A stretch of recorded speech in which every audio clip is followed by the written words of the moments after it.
Redmi finally unveiled the brand new Note 12 series for 2023. In this video, we're going to unbox and give an initial impressions of the brand new 12 Pro and the 12 Pro Plus.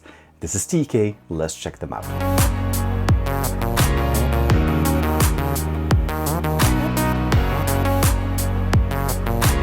Like and subscribe, and make sure you hit that bell icon so that you're always notified to whenever we have new videos on the channel. So here we have it in front of us, the 12 Pro 5G and the 12 Pro Plus 5G. Now these are obviously considered to be the higher models of the four that were released.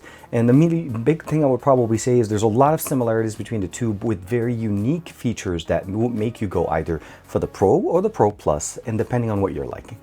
First and foremost, both include the chargers in the box. This one is from the Pro Plus. It's the 120 watt charger. It will charge the 5000 milliampere battery that we have in here. It does also include the charging cable. The Pro Plus also includes a charger in the cable and in the box, and that's going to be the 67 watt charger. Both of these devices are featuring a 5000 milliampere battery, so both of them are going to charge very fast. It's just that 67 watt to the 120 watts. And this is absolutely crazy. And what I really like about it, this is the exact same charger that works on the Xiaomi 13 Pro. So 120 watts charging on that 5000 milliampere battery is going to be absolutely fantastic. And of course, lastly, just to mention is Xiaomi always includes a clear case that's included in the box, and this one is from the Pro Plus. Just keep in mind that you're always covered with everything you get from Xiaomi. Not only do you get the box, you get the charger, you get the cable, you also get a case in there so you can right away protect your device. Now when it comes down to the stack on the back here, as far as the cameras, we're looking at a primary camera difference between the two. On the Pro Plus, we have that 200 megapixel camera on a Redmi. This is an amazing camera that we saw before last year from Xiaomi, but now we finally see it on the Redmi line of devices, 200 megapixels here. On the Pro Plus, we have, or actually on the Pro, we have the 50 megapixel camera. That's the IMX766. The secondary camera is going to be an 8 megapixel ultra wide with a 2 megapixel macro lens. That's going to be pretty much similar on both of these devices. You'll notice right away that the design is different. The material that we have in here is a little bit more reflective. Here it's more of a glass back, and we'll talk a little bit more about the performance.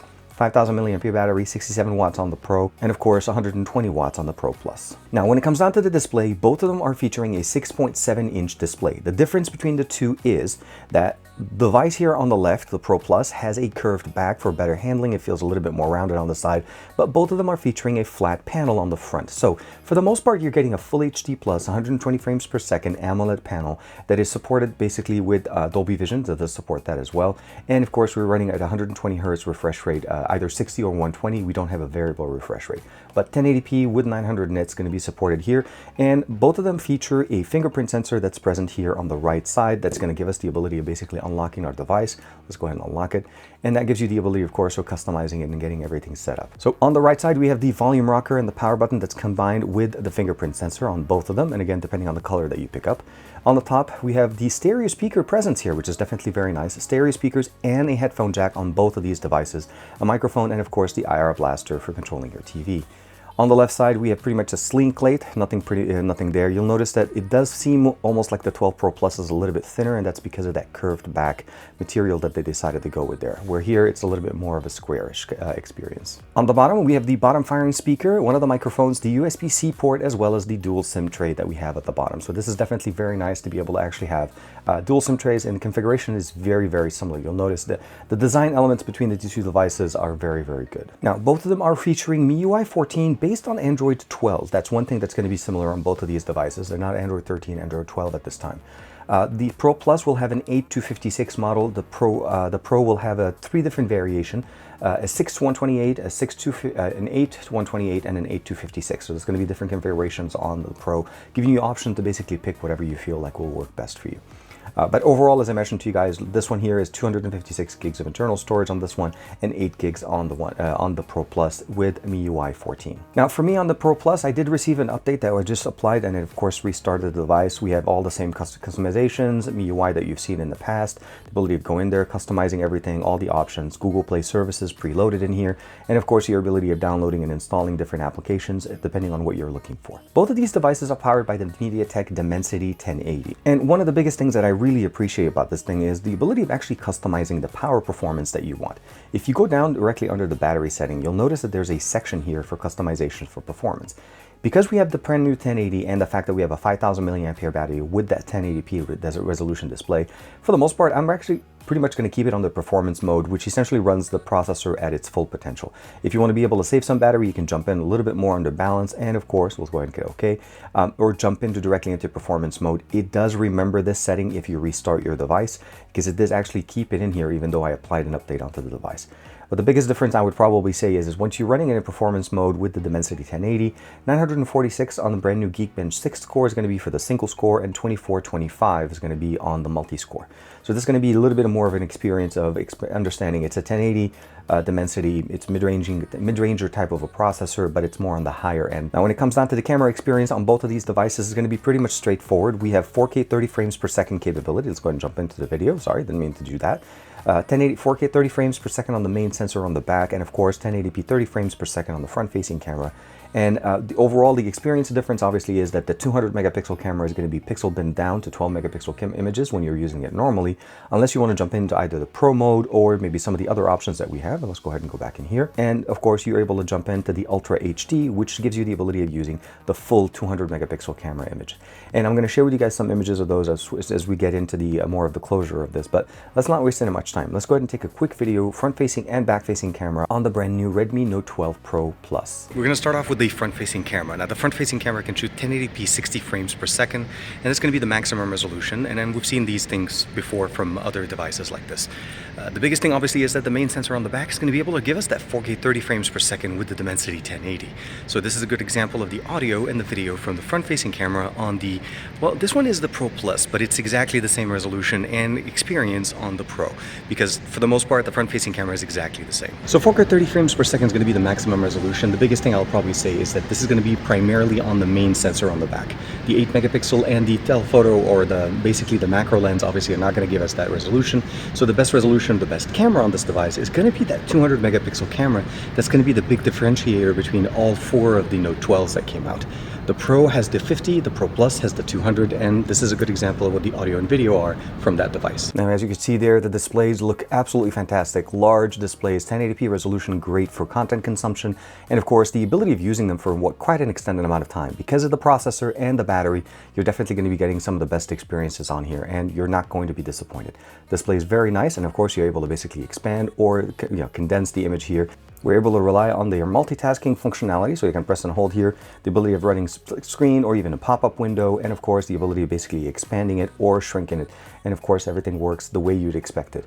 The processor itself is actually pretty decent. The 1080 is actually one of their higher end mid-rangers from Dimensity as far as MediaTek processors, and of course the capability of seeing both of these devices run very similarly, and of course the color span between the two, both are 900 nits, and both of them are featuring very much the same display, 1080p Full HD Plus at 120 frames per second. Now to customize the experience in here, if you'd like to be able to customize it, you could jump directly into the display settings. I turn on dark mode, but under refresh rate you're able to keep it either default, which is an automatic mode, or custom, and then this is where you're able to pick between 60 or 120, and it's a constant 60 or 120. So definitely one of the nicer options. Let's jump and do a quick audio test of the brand new stereo speakers that we have in here. Now, as usual, we always like to play our favorite song, Alex Crindo, Jumbo by NCS Release. This song's going to be basically playing at 100% volume. Keep in mind, both of these devices are featuring the speaker on the top as well as on the bottom. So those are stereo speakers that are present on this device that are not going to be cumbered by the actual small earpiece that's present at the top. That's a separate piece from there. Let's go ahead and play. Jack it up.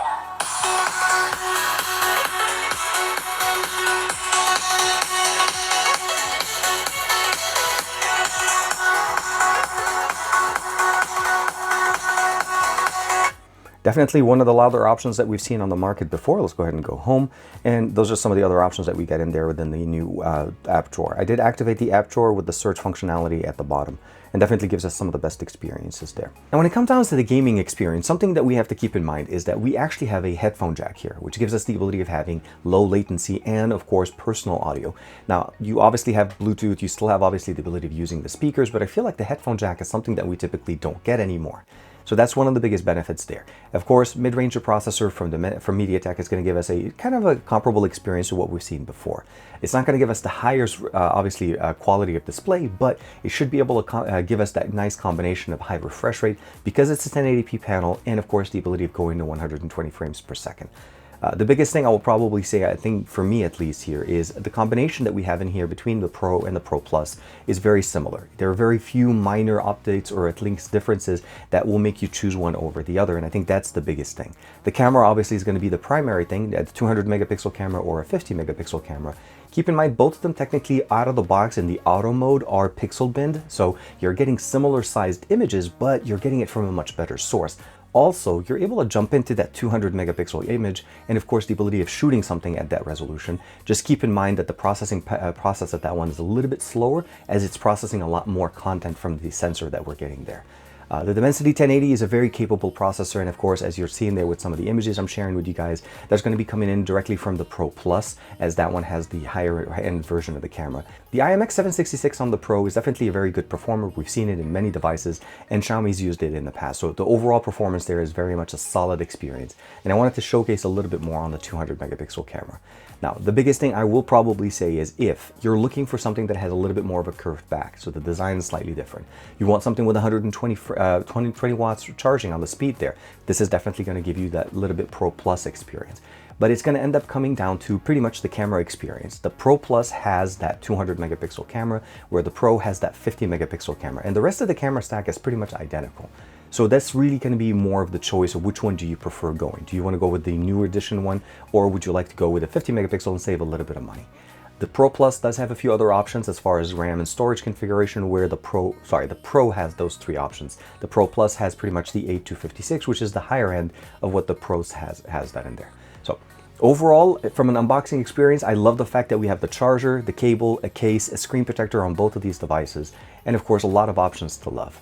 Hopefully we'll see Android 13 come in with MIUI 14 in here in the near future. Currently it's running on Android 12, but again, overall, there was an update that got pushed over to me, at least on the Pro Plus model last night, that I applied directly on the actual device. So let me know in the comments below, which one do you prefer overall? Do you prefer the curved back on the Pro Plus with that faster charging and the 200 megapixel camera, or do you prefer the Pro? The Pro is actually pretty good champ there, and of course, both of them supporting 5G with dual SIM cards. Thank you very much to Redmi for allowing me to check out these devices and do a quick unboxing for you guys, and let me know what you'd like me to focus on overall between the two. Is it the Pro Plus or the Pro? This is TK. I'll see you in the next video.